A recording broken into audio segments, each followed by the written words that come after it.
दोस्तों आज की वीडियो के अंदर डिस्कशन करने वाले हैं आरबी ट्रेस के बारे में। आरबी ट्रेस ऐसी स्ट्रेटजी होती है जिसके अंदर रिस्क नहीं होता। आपने अगर वो स्ट्रेटजी प्ले कर दी और आपने अपना रिटर्न कैलकुलेट कर लिया तो वो रिटर्न आपको मिलना ही मिलना है, यानी कोई रिस्क नहीं। मार्केट नीचे जाए, ऊपर जाए, रुकी रहे, कोई मतलब नहीं, वो पैसा आपको मिल जाएगा। लेकिन आरबी ट्रेस करते हुए आपको एक चीज का ध्यान जरूर रखना पड़ता है कि जो आप आरबी ट्रेस कर रहे हो और जो आपने अपना प्रॉफिट कैलकुलेट करा है, क्या आर्बिट्रेज प्ले करने का एक्सपेंसेस आपने उसमें से हटा दिया है? क्या गवर्नमेंट के जो टैक्सेस आपके ऊपर लगने वाले हैं वो आपने हटा दिए है? और वो हटाने के बाद जो रिटर्न आपको मिल रहा है आप उससे सेटिस्फाइड है, तब जाकर के आर्बिट्रेज आपके काम की चीज है। यानी ऐसी स्ट्रेटेजी जो लो रिस्क है या नो रिस्क भी आप बोल सकते हैं, सही से एग्जीक्यूट होनी चाहिए बस, और उसके बाद आपका जो रिटर्न डिसाइड होता है वो आपको मिलना ही मिलना है। तो अगर आप सीखना चाहते हैं तो 2-3 तरीके आज की वीडियो के अंदर बताऊंगा जिसको रिटेल ट्रेडर अपने घर पे बैठ करके एग्जीक्यूट कर सकता है और इस तरीके की फिक्स्ड इनकम आर्बिट्रेज से कमा सकता है। तो चलिए शुरू करते हैं, जानते हैं कैसे हम आर्बिट्रेज को एज ए रिटेल ट्रेडर घर पे बैठ के एग्जीक्यूट कर सके और पैसा कमा सके। शुरू करते हैं दोस्तों।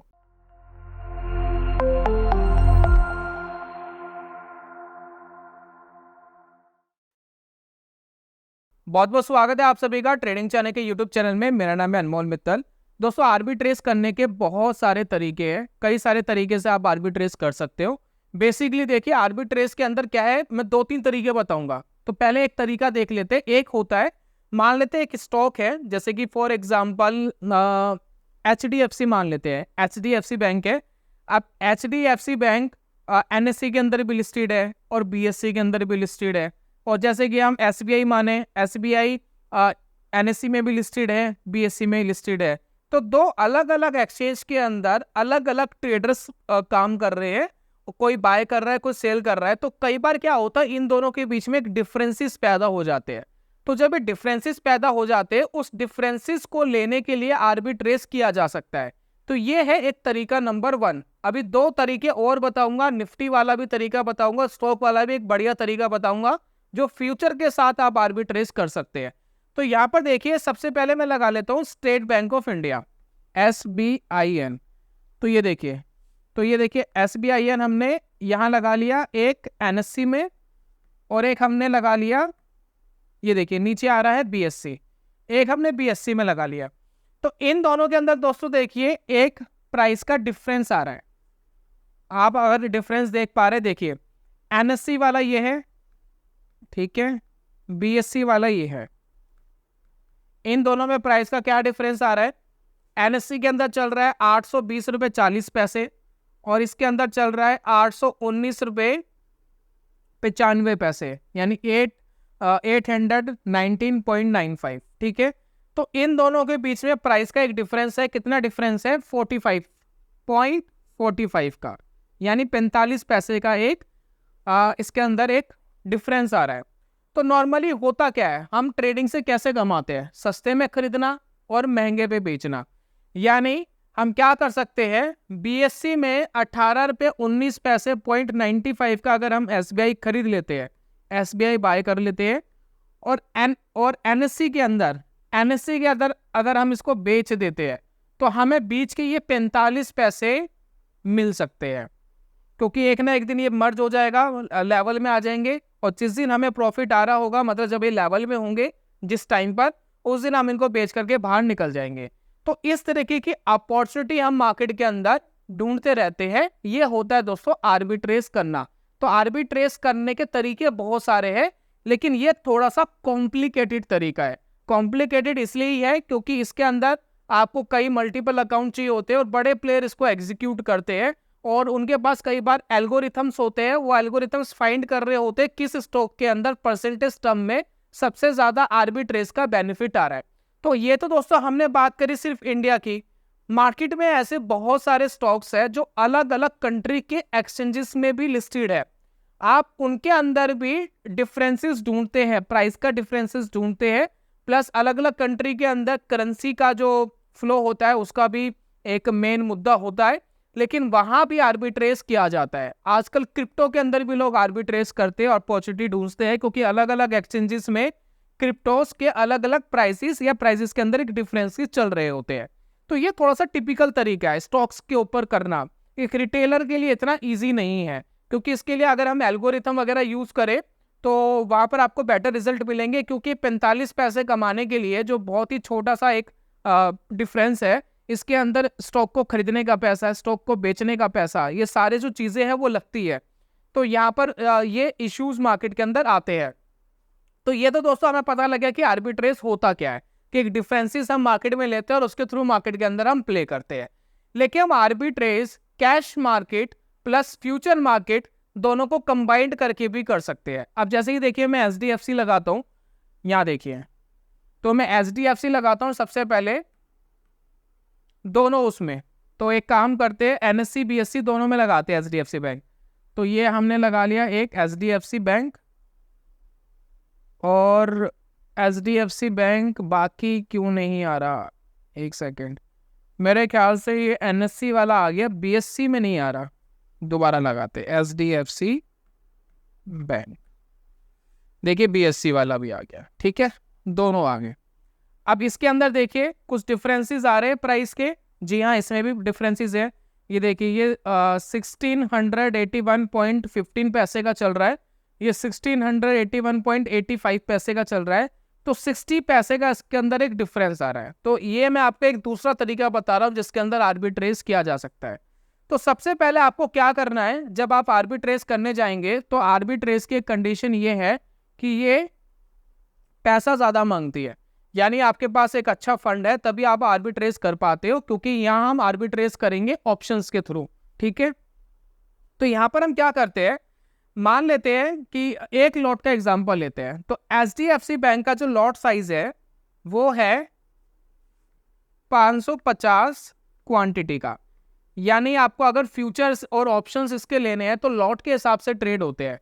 तो लॉट जो है इसका 550 क्वांटिटी का है, तो मिनिमम 550 क्वांटिटी आपको लेनी पड़ेगी, तब जाकर के ये काम होगा। तो मैं क्या कर रहा हूं, यहाँ पर एक दूसरी स्ट्रेटेजी आपको जो बता रहा हूं, इसके अंदर क्या करेंगे हम, HDFC बैंक 1651, मतलब जहां सस्ता आपको मिल रहा हो, NSE में सस्ता मिल रहा हो या BSE में सस्ता मिल रहा हो, जहां भी आपको सस्ता मिल रहा हो। देखिए मुझे BSE में थोड़ा सस्ता मिल रहा है, तो मैं क्या करूंगा, 1681.15 का BSE के अंदर 550 क्वांटिटी HDFC बैंक की बाय कर लूंगा, ठीक है। बाय कर ली हमने। अब बाय करने के बाद अब हमें क्या करना है, हमने यहां पर बाय कर लिया। अब HDFC बैंक ऊपर जाएगा तो प्रॉफिट आएगा, नीचे जाएगा तो नुकसान जाएगा। अब हम एक काम करते हैं, हम इसका फ्यूचर जा करके शॉर्ट करते हैं और देखते हैं हमें क्या मिल सकता है। तो हम जाते हैं एक बार सेंसिबल के अंदर, ये देखिए, और यहाँ पर हम build a new custom strategy करते हैं। सबसे पहले हम HDFC बैंक लगाते हैं।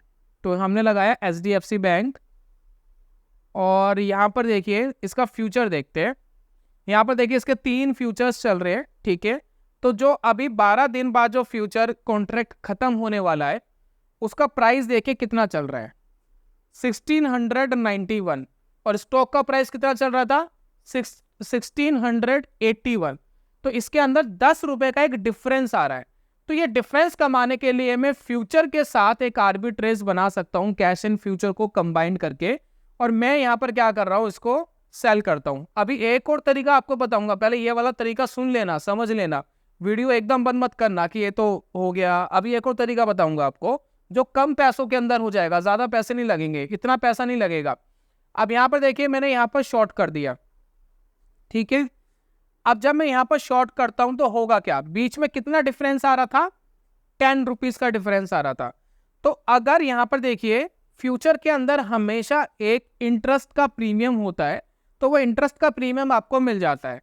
तो कहने का मतलब ये है कि HDFC बैंक आपने कैश मार्केट में बाय करा हुआ है, फ्यूचर आपने 1691 का बेच दिया, 10 रुपए का आपको डिफरेंस आ गया। यानी जब ये फ्यूचर कॉन्ट्रैक्ट एक्सपायर्ड होगा तो उस टाइम ये जो 10 रुपए का डिफरेंस है ये आपको मिल जाएगा। तो यहां पर आप देखिए, यहां मैं लगा रहा हूं पे ऑफ टेबल, और पे ऑफ टेबल के अंदर आप देखेंगे ऑन एक्सपायरी डेट देखिए ऑन एक्सपायरी थर्सडे 31 अक्टूबर, यहां पर आपको 5,000 रुपया मिलना है 12 दिन के बाद। 12 दिन के बाद 5,000 रुपया आपको फिक्स्ड मिल जाएगा। अगर मार्केट यहीं रहती है और मार्केट यहीं रहेगी क्यों रहेगी? इसका रीजन ये है, मान लेते हैं कि HDFC बैंक ऊपर जा रहा है, बुलिश हो रहा है, तो आपको कैश में जो आपने स्टॉक खरीदा है वो उसमें पैसे बन रहे हैं, लेकिन फ्यूचर में जो आपने बेचा है उसके अंदर लॉस आ रहा है, तो दोनों हैज हो गए, यानी आपको नुकसान नहीं होगा। कैश में प्रॉफिट आ रहा है, यहाँ नुकसान हो रहा है, कैश नीचे गिरेगा, फ्यूचर प्रॉफिट देगा, तो दोनों हैज है। तो इन दोनों के बीच का जो डिफरेंस है ना, वो डिफरेंस ही आपको मिलना है, और ये मिलेगा कब? एक्सपायरी डेट पर। ये जो एक्सपायरी आप देख रहे हैं, इस एक्सपायरी पे दोस्तों ये आपको मिलेगा। तो ये जो 10 रुपए है, ये आप मार्केट के अंदर कमा सकते हैं अगले आने वाले 12 दिन के अंदर। आप इसी तरीके से अगर मैं यहाँ पर कॉन्ट्रैक्ट चेंज कर दूं, यहाँ पर देखिए, अब HDFC बैंक जो मैंने यहाँ लिया है, build a new custom strategy, और फ्यूचर में मैं आता हूँ वापस, तो यहाँ पर देखिए, अगर मैं 40 दिन बाद वाला फ्यूचर कॉन्ट्रैक्ट लूँ जो 28 नवंबर को एक्सपायर हो रहा है, यानी नेक्स्ट मंथ वाला अगर मैं लूँ, तो नेक्स्ट मंथ में क्या होगा? इसका प्रीमियम चल रहा है 1701 रुपए के आसपास। तो अगर मैं इसको शॉर्ट करता हूं तो क्या होगा? अगर मैं इसको शॉर्ट करता हूं तो मुझे 20 रुपए का डिफरेंस मिल जाएगा, क्योंकि स्टॉक चल रहा है 1681 का। तो यहां पर अगर हम पे ऑफ टेबल देखें तो यहां पर अब आपको मिल जाएगा लगभग 10,500 रुपए। ठीक इसी तरीके से अगर मैं ये वाला शॉर्ट करूं तो 10 रुपए आपको और मिल सकता है, 10 रुपीज और मिल सकता है। तो इस तरीके से आर्बिट्रेज किया जा सकता है, फ्यूचर एंड कैश को कंबाइंड करके। अब यहां पर बात कर लेते हैं कि मिल कितना रहा है और जाएगा कितना, क्योंकि हमें आर्बिट्रेज के अंदर FD से ज्यादा रिटर्न मिल रहा है तो ही करने का फायदा है, नहीं तो हम बैंक में 6-7% ले और वहां पर लगा दे फिक्स, तो वहां भी मिल जाएगा। लेकिन हम आर्बिट्रेज करना ही इसलिए चाहते हैं कि हमें 2-3% ज्यादा का रिटर्न मिल जाए, यानी हमारी एक्सपेक्टेशन होनी चाहिए कि भाई एटलीस्ट 8% से लेकर 10% तो मिल जाए, तभी करने का फायदा है, नहीं तो हम करें क्यों। तो बेसिकली अब आपको कॉस्टिंग निकालने है कि कॉस्टिंग क्या आएगी। हमें ये तो पता है कि 40 दिन बाद 20 रुपए का डिफरेंस आ रहा है, जिसके अंदर हमें 10,500 रुपए मिल जाएंगे। अब हमें ये देखना है कि इसको प्ले करने में कितना पैसा लगेगा और कितना फंड चाहिए, वो जरा समझेंगे। दूसरा, इसका फंड देख करके डरना मत, क्योंकि मैं निफ्टी के ऊपर भी एक आर्बिट्रेज आपको बताऊंगा, और वो जो आर्बिट्रेज होगा वो आपका बहुत कम पैसे में हो जाएगा, लगभग 1.5 लाख, 2 लाख, 2.5 लाख में हो जाएगा। मतलब इसके कंपैरिजन में तो कम है पैसा। किसी के लिए 1.5-2 लाख बड़ी रकम हो सकती है, ऑब्वियसली किसी के लिए छोटी हो सकती है, लेकिन फिर भी इससे फंड आपका कम लगेगा। अब यहाँ पर देखिए क्या है कि हमें 10,500 मिल जाएगा 40 दिन वाली एक्सपायरी पे, लेकिन हमें एक लॉट के हिसाब से काम करना पड़ेगा। अब इसका लॉट है 550 क्वांटिटी का, तो सबसे पहले हमें स्टॉक खरीदने की कॉस्टिंग जानने की, कॉस्टिंग क्या है। तो अगर हम HDFC बैंक को यहाँ खरीदे तो सबसे सस्ते वाला खरीदेंगे, BSC वाला खरीदेंगे। तो अगर हम BSC वाला मान लेते खरीदते हैं, बाय करते हैं 550 क्वांटिटी, यहाँ देखिए, तो यहाँ पर देखिए जो अमाउंट आपको नीडेड है वो 9,24,000 रुपीज आपको चाहिए। तो सबसे पहले तो आपको ये खरीदना पड़ेगा, और इसका जो चार्जेस है खरीदने का लगभग 1,100 रुपये चार्जेस है। हालांकि बेचने की जरूरत नहीं है अगर आर्बिट्रेज की अपॉर्चुनिटी आपको मिलती रहे, लेकिन एक बार खरीदना तो पड़ेगा ना। तो 1,100 रुपये दोस्तों आपके यहाँ लग गए बाय करने के। चलिए ठीक है, 1,100 यहाँ लग गए, कोई बात नहीं। अब एक काम करते हैं, HDFC का फ्यूचर लगाते हैं, HDFC का फ्यूचर लगाते हैं नवंबर मंथ का। तो ये देखिए HDFC बैंक का नवंबर मंथ का फ्यूचर ये रहा, ठीक है, ये लगा दिया। अभी देखिए ये कितने का चल रहा है, 1,701 रुपए का, ठीक है। तो 20 रुपए का डिफरेंसेस है दोनों में। तो अब हमें क्या करना है, इसको बेचना है, इसको शॉर्ट करना है, क्योंकि वहां कैश में हमने खरीद लिया, अब इसको यहाँ बेचेंगे क्योंकि हमें डिफरेंसेस कमाने हैं। तो जब हम इसको बेचेंगे तो इसके अंदर आप देखिए 1,64,000 रुपये लग रहा है। तो कुल मिलाकर के हम मोटा मोटा मान लेते हैं कि 11 लाख की कैपिटल हमारी लग गई। अब 11 लाख की कैपिटल लगने के बाद 232 रुपये इसको बेचने का भी चार्जेस लग रहा है, और इसको खरीदने का चार्जेस भी कैलकुलेट करते हैं तो लगभग 63 रुपये लग रहा है। तो कहने का मतलब है कि 1,500 रुपये का चार्जेस तो हमें ये एग्जीक्यूट करने में ही लग जाएगा। मतलब ब्रोकरेजेस, गवर्नमेंट के जो टैक्सेस वगैरह ये लग जाएंगे इसको एग्जीक्यूट करने में। तो 1,500 रुपये दोस्तों हमें ये एग्जीक्यूट करने में लग गए, प्लस 11 लाख की कैपिटल हमारी लगी, तब जाकर के हम मार्केट के अंदर एक आर्बिट्रेज क्रिएट कर पाए। और ये आर्बिट्रेज क्रिएट करने से हमें 10,500 रुपये मिल रहा है। 10,500 रुपये में से 1,500 रुपये ब्रोकरेजेस है, गवर्नमेंट के टैक्सेस के काट दूं तो 9,000 रुपया मुझे मिला 40 दिन के अंदर, और ये 40 दिन में जो 9,000 रुपये मिला है मुझे, अब मुझे ये देखना है कि बैंक में अगर मैं ये पैसा अपना रखता 11 लाख रुपए, तो एफडी के अंदर मुझे कितना पैसा मिलता। तो अगर ये पैसा एफडी के रिटर्न से ज़्यादा है तो करने का बेनिफिट है, अदरवाइज करने का बेनिफिट नहीं है। और एफडी की अगर हम बात करें 6% के हिसाब से भी कैलकुलेट करें, तो यहाँ पर तो आपको 9,000 रुपये मिल रहा है, वहाँ एक महीने में आधे % के हिसाब से लगभग आपको मिलता 5,500। 10 दिन का और लगा लो तो मेरे ख्याल से 6,500 रुपये के आसपास आपको मिलता, 6,500 या 7,000। यहाँ पर 9,000 रुपये मिला। तो अगर ऐसी अपॉर्चुनिटी आपको मिल रही कि एफडी से ज्यादा मिल रहा है तो ही इसको करने का बेनिफिट है।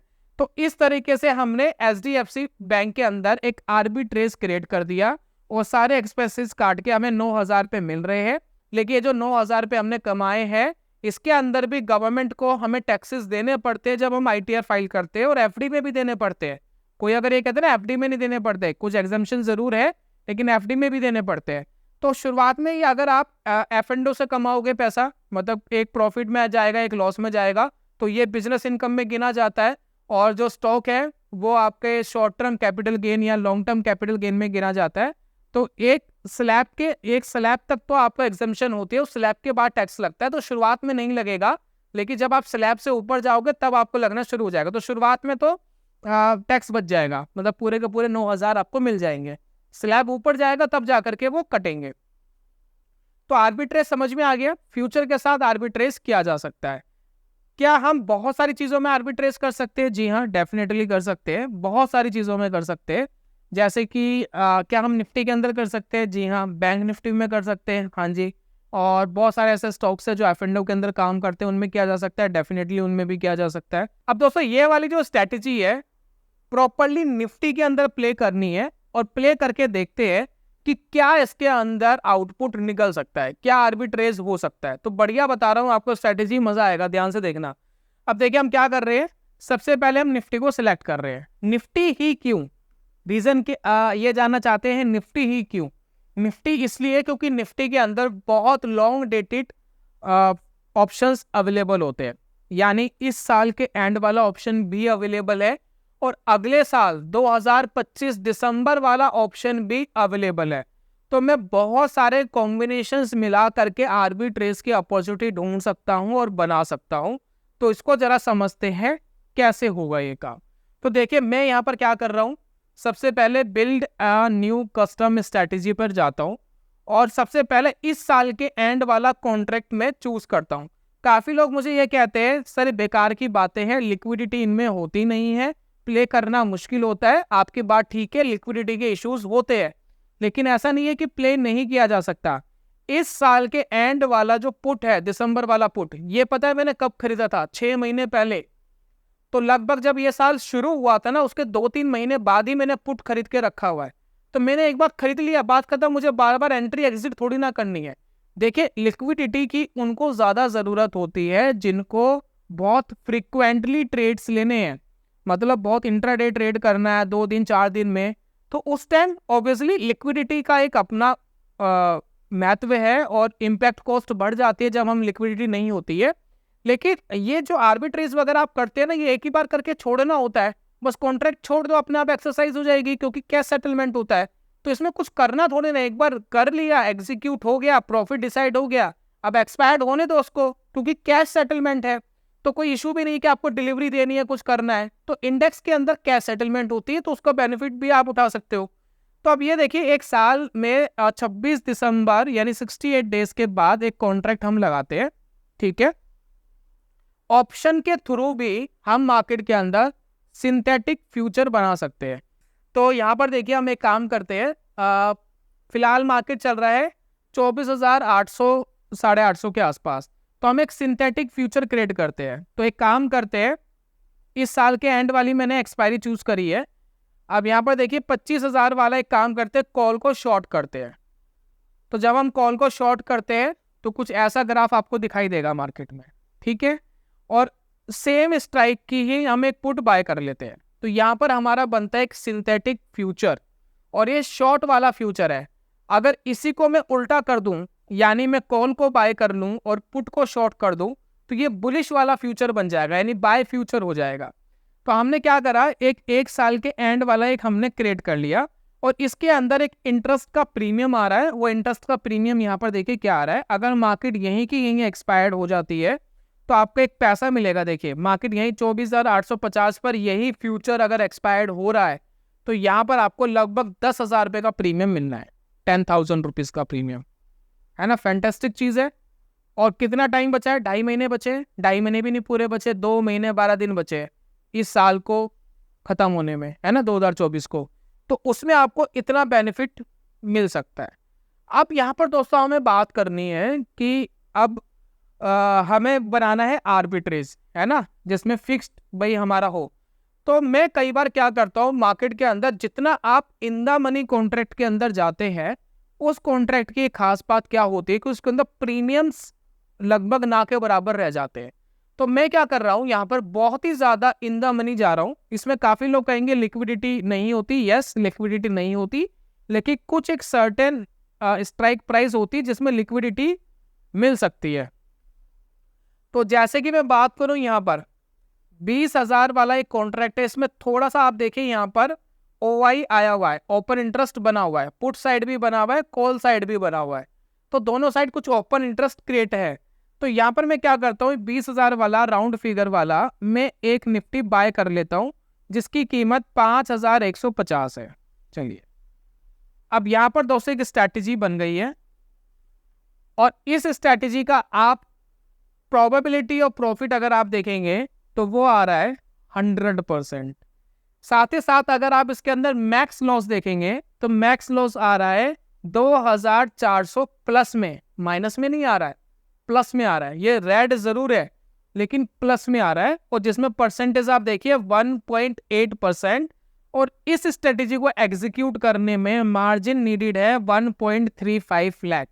अगर ये पैसा होगा तो स्ट्रेटेजी क्रिएट हो जाएगी। और इसका ग्राफ देखिए, कहीं भी रेड दिख रहा है आपको, किसी भी लेवल पर नहीं दिख रहा है। तो इस तरीके से दोस्तों ये क्या होगी, स्ट्रेटेजी क्रिएट हो गई। तो आने वाले 2 महीने के अंदर इस स्ट्रेटेजी को प्ले करने पर हमें इतना फंड मिल सकता है। कितना, 2,500 रुपये।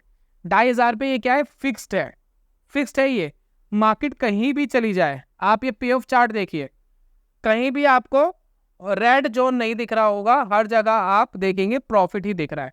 क्योंकि हमने क्या करा, हमने हर जगह से चीजों को हैज कर लिया। एक हमने सिंथेटिक फ्यूचर बेचा, साथ में निफ्टी का बहुत दूर का जाकर के बाय कर लिया ताकि हमें प्रीमियम ना देना पड़े।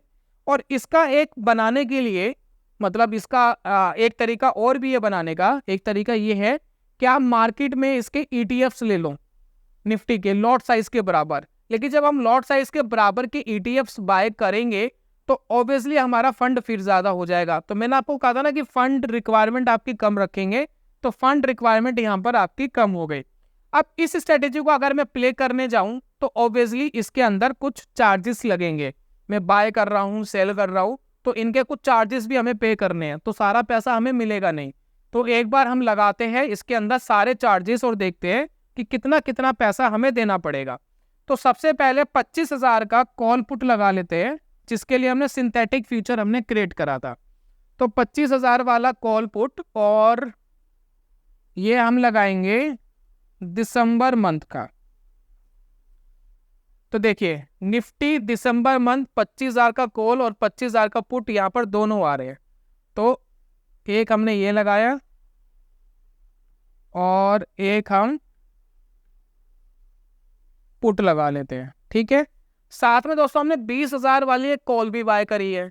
तो 20,000 वाली जब हम कॉल बाय कर रहे हैं तो क्या होगा, तो ये देखिए निफ्टी दिसंबर 20,000 वाली जो कॉल है वो दोस्तों हमने बाय करी है। तो ये देखिए सारा आ गया, ये 5,000 के आसपास चल रही थी, ये आ गया, ये भी आ गया, ये भी आ गया। तो यहाँ पर दोस्तों ये जो 25,000 वाली कॉल पुट है ना, इसमें फिर भी लिक्विडिटी आपको मिल जाएगी। मेन जो प्रॉब्लम क्रिएट करेगा ना, ये वाला कॉन्ट्रैक्ट करेगा। तो मान लेते हैं ये कॉल हमने बाय करनी है, तो हमें एक लॉट पे कितना चार्जेस देना पड़ेगा। तो यहाँ पर देखिए इस कॉल को बाय करने के लिए मुझे 81 रुपीज़ देना पड़ेगा। सेल करने की कोई खास जरूरत है नहीं, सेल भी अगर आप करोगे तो कोई इशू नहीं है। तो बाय सेल दोनों का हम लगा लेते हैं। तो लगभग कितना हो गया हमें, लगभग इसमें हमारा 280 रुपये इसके अंदर लग गया। फिर देखिए हम इसको भी बाय करना है हमें। इसको अगर हम बाय करेंगे तो 32 रुपये खरीदने का, 32 रुपये बेचने का, नहीं 50 रुपये बेचने का, तो 80 रुपये इसमें लग गया। और पुट को बाय एंड सेल करने का कितना लगेगा, 25 रुपये इसमें और 25 ही उसमें। तो मोटा मोटा दोस्तों 400 रुपीज़ लग गया इन सबको प्ले करने में। मिलना था 2500 रुपये, तो मोटा हम मान लेते हैं कि 2000 रुपये हमें मिल जाएगा। तो 1,35,000 रुपये लगा करके 2 महीने 12 दिन के अंदर आपको फिक्स एक पैसा मिल सकता है जो है 2000 रुपीज़।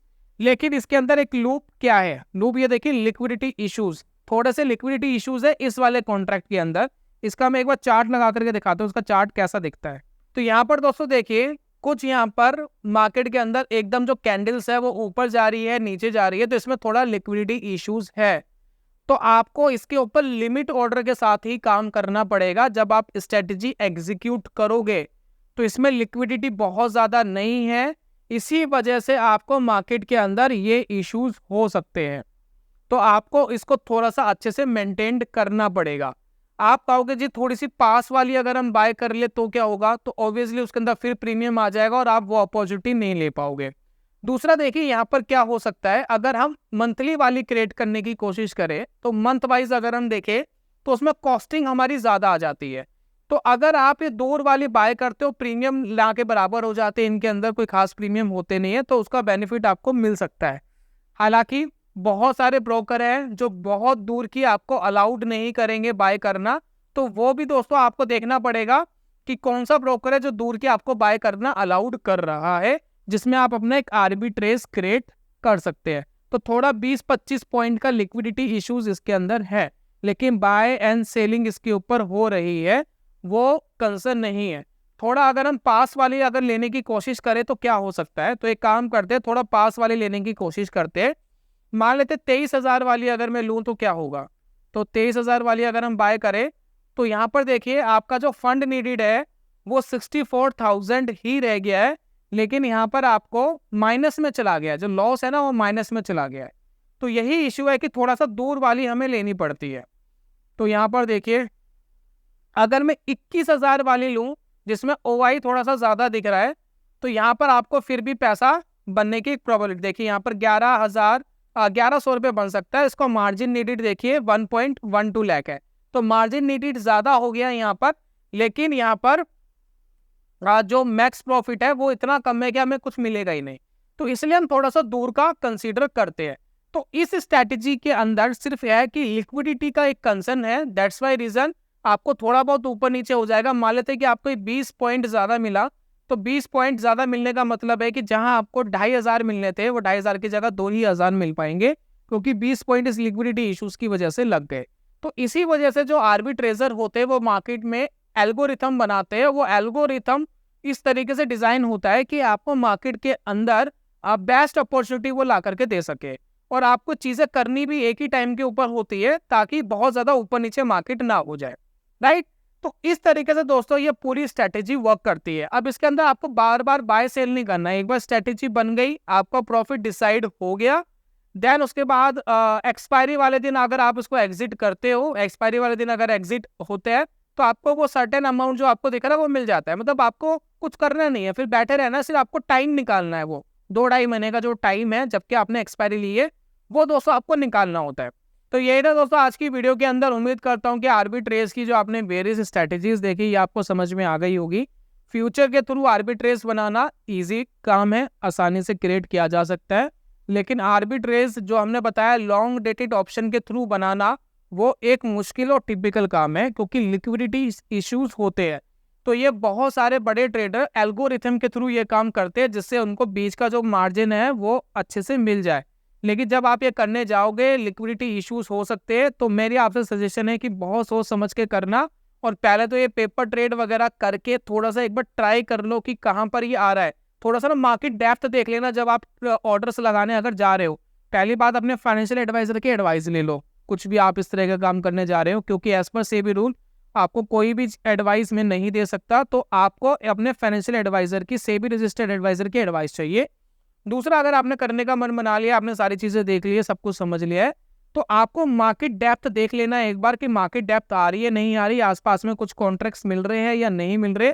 क्योंकि जिसमें लिक्विडिटी इश्यूज नहीं आते, इसमें कई बार स्कैम भी हो जाते हैं। स्कैम का मतलब ये है कि हम बेवजह ऊपर नीचे के प्राइस पे बाय कर लेते हैं और वो पूरा का पूरा लॉस हो जाता है। करने गए थे आर्बिट्रेज और पता लगा कि लॉस वहां पर फिक्स्ड हो गया। दूसरा, इसमें लिमिट प्राइस बहुत इंपॉर्टेंट है। एक लिमिट प्राइस ही लगाना कि इस लिमिट प्राइस पर मिलेगा तो ही लेंगे, अदरवाइज नहीं लेंगे।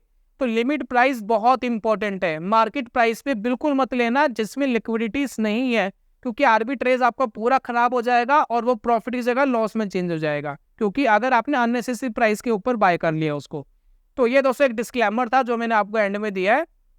बाकी दोस्तों आपको वीडियो कैसी लगी जरूर बताइएगा। आर्बिट्रेज के बारे में आपको समझ में आया, वेरियस स्ट्रेटेजी हमें समझ में आई, किस तरीके से रिटेल इन्वेस्टर फ्यूचर के थ्रू इजीली प्ले कर सकता है। फ्यूचर में इश्यूज नहीं है। अपने रिटर्न कैलकुलेट कर लेना कि कितना परसेंटेज ऑफ रिटर्न मिल रहा है। एफडी के 6% से अगर हमें 8% तक भी मिल रहा है, 9% तक भी मिल रहा है, तब भी हमारे लिए ये एक्स्ट्रा बेनिफिट वाली चीज हो जाती है। अंत में दोस्तों मैं आपको ये बोलना चाहूंगा कि हमने लॉन्च करा इंट्राडे ट्रेडिंग का एक कोर्स जो आपको मिलेगा बिल्कुल फ्री ऑफ कॉस्ट। आपको इसके अंदर option scalping, option systematic trading, equity cash के अंदर इंट्राडे कैसे प्ले कर सकते हैं उसके बारे में बताया गया है। क्या रिवॉर्ड की हम एक्सपेक्टेशन रख सकते हैं, क्या रिस्क मार्केट के अंदर हो सकते हैं, कितना मार्केट में पैसा जा सकता है, कितना हम कमाने के बारे में सोच सकते हैं, इसके बारे में दोस्तों पूरी नॉलेज आपको दी गई है। अगर आपको एक कोर्स चाहिए तो आपको कोई पैसा हमें नहीं देना है, सिर्फ छोटा सा काम करना है, हमारा चैनल सब्सक्राइब करना है। देन सब्सक्राइब करने के बाद एक गूगल फॉर्म हमने दिया है डिस्क्रिप्शन एंड कमेंट बॉक्स में, उसको फिल करके भेज दीजिए ताकि हम आपको वो कोर्स 2 से 3 दिन के अंदर ईमेल के थ्रू प्रोवाइड करा सके फ्री ऑफ कॉस्ट। तो ये था दोस्तों आज की वीडियो के अंदर। जल्दी मिलूंगा नेक्स्ट वीडियो में, तब तक के लिए good bye, God bless you, bye bye दोस्तों।